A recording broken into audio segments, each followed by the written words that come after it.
Romanian ambassador to London, Ion Jinga, joins us now. Good morning to you. Good morning. Good morning. Do you feel that Romanians are being unfairly vilified in London? First of all, let me tell you that today we'll celebrate the National Day of Romania, because 95 years ago, by the vote of an overwhelming majority of people living in Transylvania, this Romanian province was united with Romania. So at least for today, I expected not to be asked about immigration, but it seems this is not possible. How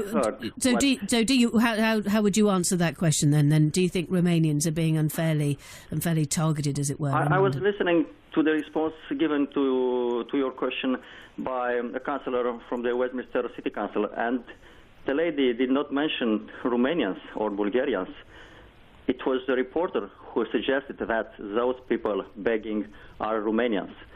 And with respect, we know for a fact there was a group of Romanians living, for example, on Park Lane. We may not have had a quote from the council in question about that this time around, but in the past we've spoken to her and other people from Westminster Council and local shopkeepers, and it's been quite clear, and I don't think you can deny it, Ambassador, that they were Romanian nationals. Okay, let me continue my idea. We fully cooperate with the Metropolitan Police and with the Westminster City Council, and we know that some of the people who are in the Marble Age area have Romanian nationality, but not all of them. And when speaking about beggars, it is also a small minority having Romanian citizenship. The fact that they are Roma does not mean that they are coming from Romania. There are more than 12 million Roma people, gypsies, all over Europe, and only 600,000 of them live in Romania. What I would respond to your question is that my feeling is at the beginning of the year, and more aggressively during the last couple of weeks, we witnessed an incredible campaign that vilifies Romanians and tries to make them responsible for almost everything that goes wrong in Britain. And this campaign affects the lives and the reputation of thousands of hard-working Romanians in Britain. I can understand the passion of the media and, of course, the legitimate concern of people about immigration.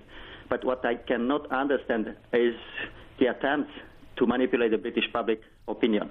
We speak about getting access to benefits, but maybe you know that from the total number of benefits paid last year by the British government, and it is about 5.5 million people who received that benefits, only 7% came from the European Union. The other, it's from Britain and from other nationalities. And from those 7%, only 31% came from EU member states. If you have a look, you'll see that people from Asia and Middle East received 33%. People from Africa received 24%. Sure. And Romanians are not in that picture. Romania is not in the top 20 nationalities working and age benefits. I suppose the concern, Ambassador, though, is, and this isn't something that's media-inspired because it's a matter of fact historically, there was a real underestimation of the number of people, for example, who wanted to come to this country quite legally and legitimately, most of them, in fact almost all of them, very hard-working people, professional people, from Poland. Now, the sums went very badly wrong on that one.